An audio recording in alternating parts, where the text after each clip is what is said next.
Happy brunch, everyone. Welcome to this episode of Brunch Talk by the DATEABLE podcast. If you are new to this show, we dive into some of your burning dating questions and we try to answer to the best of our ability. But our other episode, which is during the week, is about a dating topic. So we have experts, we talk to different people about their dating experiences. So they're two different concepts, part of the same brand, DATEABLE podcast. So welcome if you're new to this.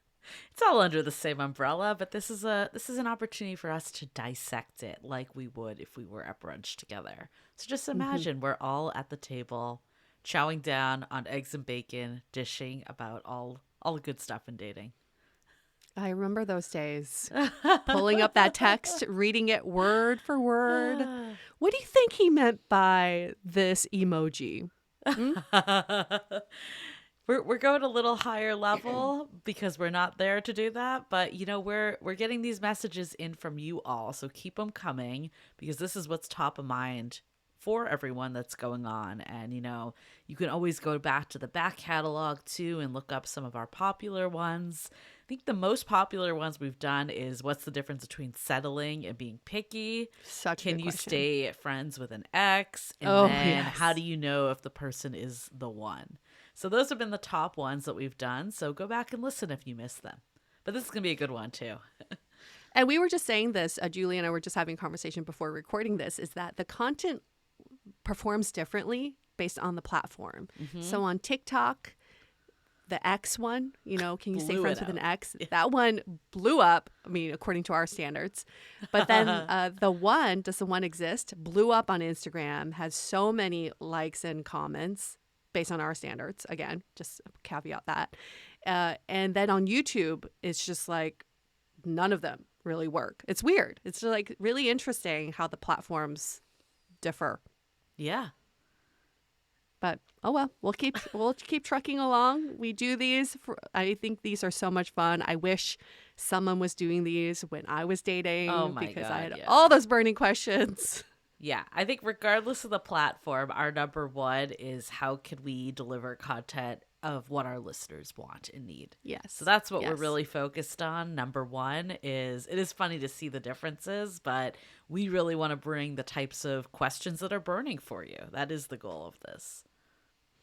And the burning question of today is, when is the right time to meet the friends? Okay, so more detail of this submission that we got.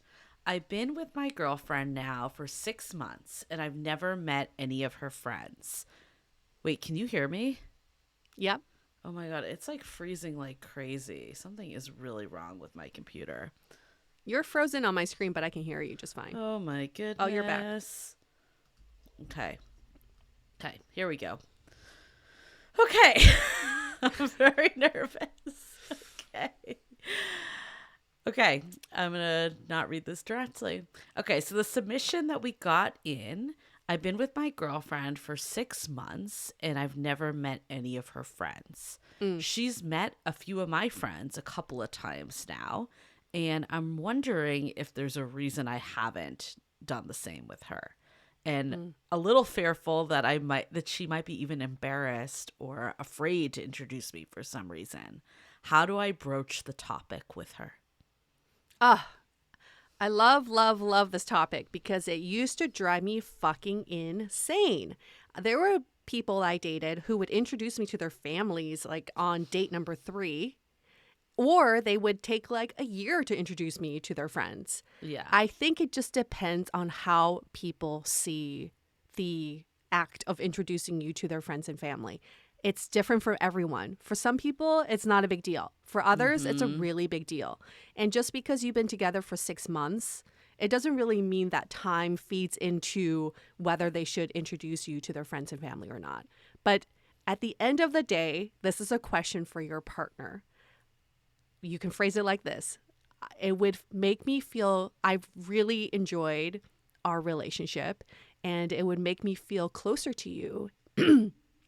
It would make me feel closer to you if I could meet some of your friends or family, the people you are close to. What do you think about that? Definitely. I don't think you need to be afraid to have this conversation. It doesn't need to be like accusatory or anything that's pointing fingers. You don't need to do any of that. It's a No. simple question and stating that it would be really nice to like get to know the people in your life. I think you can phrase it that way. I think, like you said, people have such different opinions of what this step means, but also people have different relationships with the people in their lives. Mm-hmm. We obviously don't know because we didn't get that information. Do they even have friends that live close by? Are they super close with these people, or are they more like friendly acquaintances that don't mean that much to them? All that is such a factor as well. Like I'm thinking about like even with my partner, some of his friends ended up just visiting within Mm-hmm. 2 months of us dating. So that's why I met them. But then if let's say they hadn't visited for another 6 months, like that would have changed the timelines just because of the fact that they weren't super close by. So Right. a lot of times there's other factors that really don't have to do with you in the relationship. So I think just understanding their dynamics with friends and family the best possible, what it means to them, just how they even are. I think, 6 months, it's a good time. It's not nothing, but it's still Right. like, when did, you actually define this relationship? Like, how much have you been seeing this person? Let's say the first 3 months, like you were only seeing each other once a week. It might not actually be that much time in the Yeah. scheme of things. So I think the timing is hard too, because we always gravitate to putting time on our relationships, but that means so much different things depending on how much actual time you're spending, not months and all that. Absolutely. And these milestones are so arbitrary. We feel like, oh, after a certain amount of months, we need to do this, and then we need to meet that, and we need to go to this.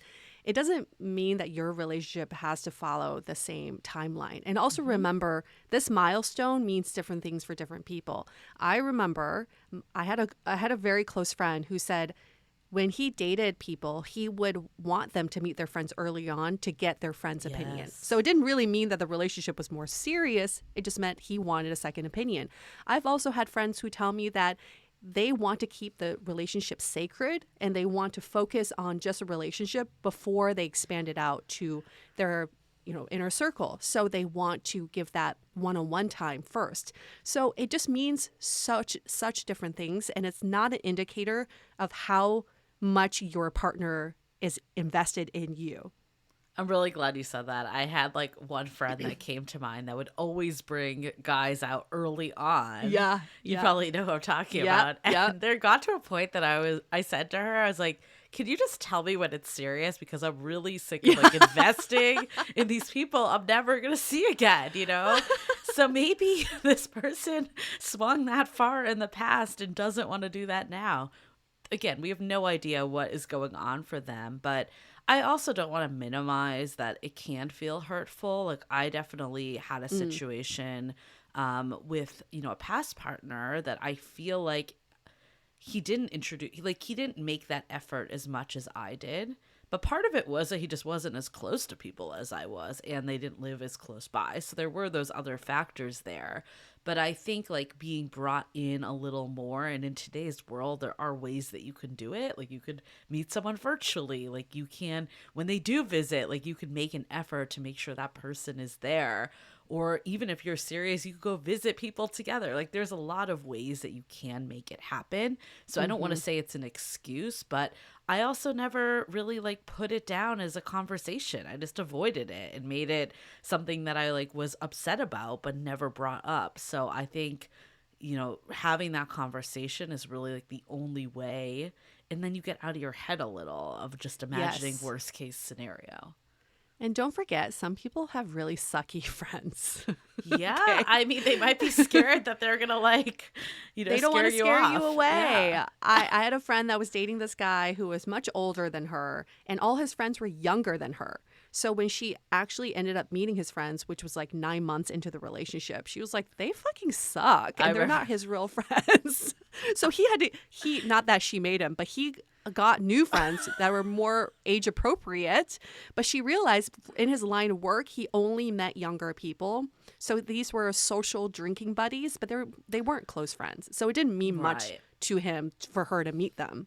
And I hate to stereotype, and that isn't actually the stereotype we're getting from this submission, but a lot of times women do have deeper friendships than men. Mm-hmm. It is a known fact. Like, there's actually a lot of studies about it. I'm not saying that in a bad way. Like, I talk about this with my friends all the time, and we're like, it's us that holds the glue socially. Yeah. Like, you know, there's the best SNL skit of like all these women that are bringing their boyfriends to like a boyfriend park, like a dog park, so they can like engage with other men and start having conversations. Yes. 'Cause, you know, they just, Yes. there is something the older you get, like men, you know, again, I'm stereotyping, but it is backed up by data, that it's just something that's not as ingrained, and a lot of time they do look for their partner for that social support. So I think really understanding where they're coming from, and you know, are these just like friends that they like drink with or watch sports with? Like, maybe that isn't someone that's super essential that you meet, you know? Yes, yes. Or, you know, you start creating new friendships together. There's something very meaningful about these are the friends that we met as a couple. And that's something really fun to do. And also sometimes in relationships, you could inspire, or the other way around, you can inspire your partner to reconnect with their friends. Because it makes some people realize that relationships are very important and they want to reconnect with that like childhood friend or someone from their past. And that's really fun too. So again, like everyone has such different friendships and there's no way of judging. We just can't judge. We have to just keep an open mind.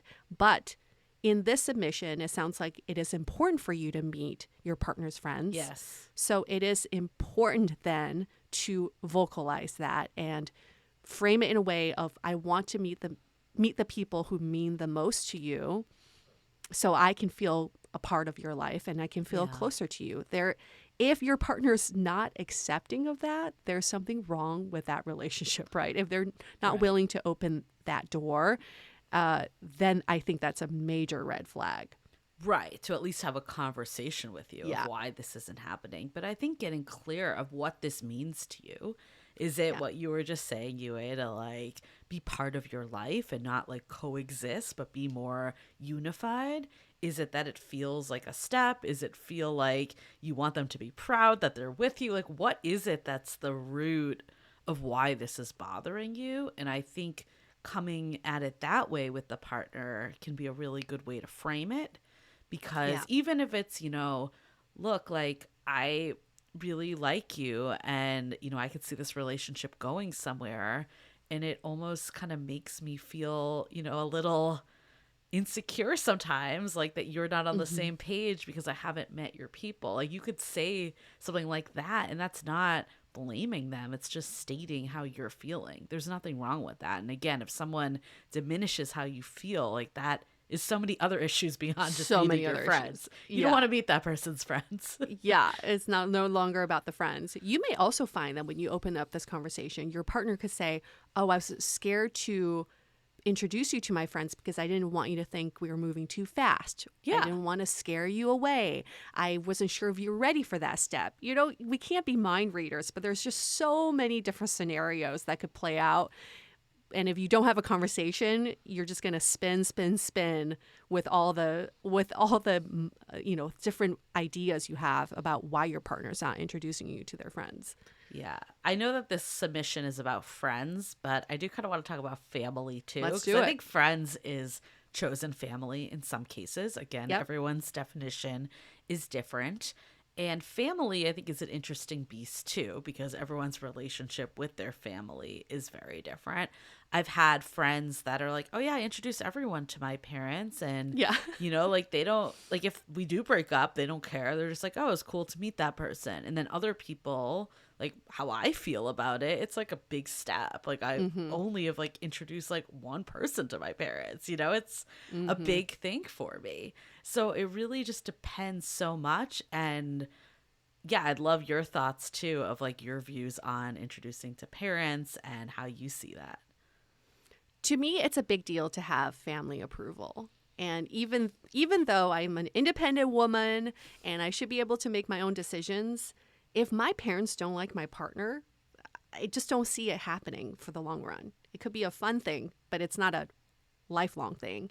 So for me, it's like once the relationship gets to, like, we've defined the relationship, it is, for me, it's that time to introduce them to my parents. Now, I have not met my partner's parents because they live in a different country, and because of COVID, I have not been able to meet them. We've done video call, but yes, even to my partner, he's like, that's like the one thing missing for us, is that you have not met my parents. So it feels like it's a very important step for him too. Yeah. No, I think, for me, I introduced my current partner to my parents maybe earlier than I would have if I was looking at timelines. But a big part of it was that they planned a trip out here. So I was kind of like, well, I do want him to meet my parents. And it's kind of weird if he doesn't meet them when they come. I can't hide him. Yeah. And I'm like, but in my mind, would I have actually chosen like 3 more months from that? Probably. But, that's what kind of unfolded. And at some point, too, as the person, like, I think a lot of us are afraid to, like, introduce people to our friends and family because if it doesn't work out, then you're like, oh, then I have to, like, explain, like, where this person went that now has, like, a face behind them. So I do think there is an aspect of that could be a very real fear for this person's partner. And I think sometimes, though, as the person with the fear, you need to kind of just take a risk. Like, for me, I was like, it's now or who knows when. Like, I don't know when they're coming back. It might be a year from now, Like, I think it's like you just got to seize the day, too. Speaking of fear, you just inspired me to think about this, too, is that sometimes we don't want to introduce our partners to our friends and family for the fear of what they might say, for the fear of what our family and friends might say. Because, we've all had friends who've seen our previous partners or we were like when we were in our early 20s, and you're like, shut up. Don't tell that story. Shut up. Don't bring up that story. So it's almost like, ooh, I don't want this person to get a glimpse of who I was before, I'm like thinking about it out loud, and in your mind, I feel like your parents feel like the harsher critics, but sometimes it is your friends. Oh, yes. And I think like I can think of many cases, not necessarily with me introducing people. I actually have never really experienced this, but I've definitely remembered one of my friends introducing her partner and everyone kind of like grilling him and like coming down on him. And, it can be really overwhelming, especially, only 6 months in when you're like maybe not as in it together either at that stage. Like sometimes you want to come in really unified to do that. I will be your hardest critic. I actually do like Julie's partner, but I like very few of my friends' partners. Very few. Maybe like 1%. And that's just Julie's partner. Wow. I mean, I feel like he's doing well. Not that this is what this podcast is about, but I have another friend that was like, the first time she met him, she's like, you're my favorite of all my friends' significant others. And I said to him, I'm like, it's really nice that she said that, but it's also clearly there's like a real low bar. That like you've met one time and you're the favorite. Like that means that everyone else is blatantly not the favorite, right? So I think that is a very real thing, is that you don't necessarily want to hear from your partner, from your friends about your partner, or you don't want them to nitpick. Or, it just also depends, like maybe you're not fully sure and you've been telling your friends something, like they're going to have a different reaction than if you're like, oh, this is my person, I'm going in. Like I even remember when you met my partner the second time, and the first time you kind of like asked him some questions, and then the second time you were like, well, you've already been dating for a year. Like, I don't need to grill you. Exactly. So maybe this person feels that way, that like I want to be like in it with you 100%, and then we'd move forward. Yeah. Absolutely. But yes, I will be your harshest critic. And I also think, to me, there's nothing more embarrassing than telling your friends about your partner, maybe some of the problems or fights you've had, and then introducing them, because all they see is like the negatives, right? So I feel like sometimes you have to get your relationship to a really good place before you can introduce them to your friends, because otherwise your friends are always going to be by your side. And if you told your friends about that one time he did this and that, they're never going to forgive that. Fuck, we should do an episode about that. Like, how much do you tell your friends? Because that's a good Oh, topic. nothing. Tell nothing. I've definitely learned that the hard way. From me, and that, like, from me seeing people after the fact, and then also from me telling things, like hearing things and telling things. It's really difficult. Yes. Yeah, it's like, I'd rather just not know. Just shut up. Yeah, like, don't, exactly. don't say any more. But then you also like want to be there and you need support. So it's a tricky one. But we'll do that one as another brunch. Okay, yes. There we go. Brunch talk next week. Let's go. We'll save that one. But yeah, I think like what we've learned from this is that, you know, there is some complexity to it. Having that open conversation is never going to hurt as long as it's phrased in a way that's inviting, sharing your feelings, not accusing them of anything. Like all of that is going to just be a way to progress the relationship forward, even if it isn't meeting someone per se. Like, I think really getting to the root and also just learning about them more when you hear about their relationships with their family and friends will tell you so much about your partner and help you to understand and see things from their light. I'm saying this as a reminder to myself as well, but sometimes you get so occupied of what you want and how you want to like move the relationship that you forget that there is another person there that has all the same fears, insecurities, qualms, like all the stuff that you also have, but maybe it shows up in a different way for them. Like, it's so important to just get that out, and then you don't have to make these assumptions that maybe they're embarrassed or afraid or whatever. You'll just know what the reason is. Yeah, just having that open communication. And then also you just remind me of something. It's like you can ask your partner, who are some of the closest people in your life? And if they bring up, oh, my friend Susie she's very close to me. You could say something like, I would love to meet Susie one day. She sounds awesome, right? That's not like, why aren't you introducing me to your friends? It's like, I would love to meet these people in your life. I remember having that conversation with my ex and him like, oh, I didn't know you like wanted to meet my parents. Right. Yes. And I think, yeah, like I should have said that like months ago. Just like, I would really like to meet them. Like, I think so many times we're waiting for that other person to make that step where they can't be mind readers. What we've learned from this episode and all of Dateable is that even in the most healthy, secure relationships, we're never like fully on the same page because we're two different people that process things differently. So we're never going to be like 100% in lockstep. We might be like 90%, but we're never going to be 100% just because we're not carbon copies of each other. So the more that we can just state what we're looking for and what's important to us, the better, in addition to like understanding where they're coming from. Absolutely. Thanks for that question. It's a great question. We love timeline questions. Oh, God, yeah. I feel like there's like a bunch more we could do on that one, When's the right time to do this? When should this happen? So keep them coming. Keep them coming. You can email us, hello@dateablepodcast.com, or DM us at DATEABLE on Instagram, or show up at 50. Just kidding. That not giving away our address. Damn it. So close. So we close. Have like a crew of Dateables just like waving their hand under our address.